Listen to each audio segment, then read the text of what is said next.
ಒಟ್ಟಿನಲ್ಲಿ ನೋಡಿ ಈ ಕೇಸ್ನಲ್ಲಿ ದರ್ಶನ್ ತಾವಾಗೆ ಮಾಡ್ಕೊಂಡಂತ ಕೆಲವೊಂದಷ್ಟು ಎಡವಟ್ಟುಗಳು ಅವ್ರಿಗೆ ಇವತ್ತಿನ ಈ ಪರಿಸ್ಥಿತಿ ಕಾರಣ ಆಯ್ತಾ ಅನ್ನೋ ಪ್ರಶ್ನೆ.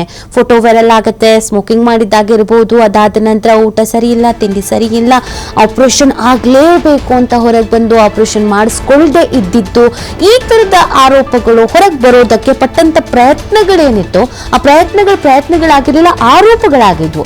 ಸೊ ಅದು ಎಲ್ಲೋ ಒಂದ್ ಕಡೆಯಲ್ಲಿ ಇವತ್ತಿನ ದರ್ಶನ್ ಅವರ ಈ ಸಿಚುವೇಶನ್ಸ್ಗೆ ಕಾರಣ ಆಯ್ತಾ, ಹಿನ್ನಡೆಗೆ ಕಾರಣವಾಯ್ತಾ ಅನ್ನೋ ಪ್ರಶ್ನೆಗಳು ಹುಡ್ಕೊಳ್ತಾ ಇದೆ. ನೋಡಿ, ಜೈಲಲ್ಲಿರೋ ಯಾರೇ ಆಗಿರ್ಬೋದು ಹೊರಗೆ ಬರೋದು ಹೆಂಗೆ, ಜಾಮೀನು ಸಿಗೋದು ಹೆಂಗೆ, ಇದನ್ನೇ ಯೋಚನೆ ಮಾಡ್ತಾರೆ. ದರ್ಶನ್ ಅಂತ ಅಲ್ಲ, ನಾವಾದ್ರೂ ಅಷ್ಟೇ, ನೀವಾದ್ರೂ ಅಷ್ಟೇನೆ. ಒಂದು ಪ್ರಕರಣದಲ್ಲಿ ಒಳಗಡೆ ಹೋಗಿದ್ದಾರೆ ಅಂತಂದ್ರೆ ಹೊರಗೆ ಬರೋದು ಹೆಂಗೆ, ಜಾಮೀನಲ್ಲಿ ಏನ್ ಕೇಳ್ಕೋಬೇಕು ಅಂತ. ಬಟ್ ದರ್ಶನ್ ಅವರ ವಿಚಾರದಲ್ಲಿ ಏನಾಗ್ಬಿಡ್ತು ಅಂತಂದ್ರೆ ಆರೋಪಗಳಾಗ್ತಾ ಹೋಯ್ತು. ಅದು ಅಧಿಕಾರಿಗಳ ಮೇಲೆ ಆರೋಪಗಳಾಗ್ತಾ ಹೋಯ್ತು. ಕೆಲವೊಂದು ತಾವೇ ಮಾಡ್ಕೊಂಡಂತ ಗೆಡವಟ್ಟು ಇವತ್ತಿನ ಈ ಸಿಚುವೇಶನ್ಗೆ ಕಾರಣ ಅನ್ನೋ ಪ್ರಶ್ನೆ ಹುಟ್ಕೊಳ್ತಾ ಇದೆ.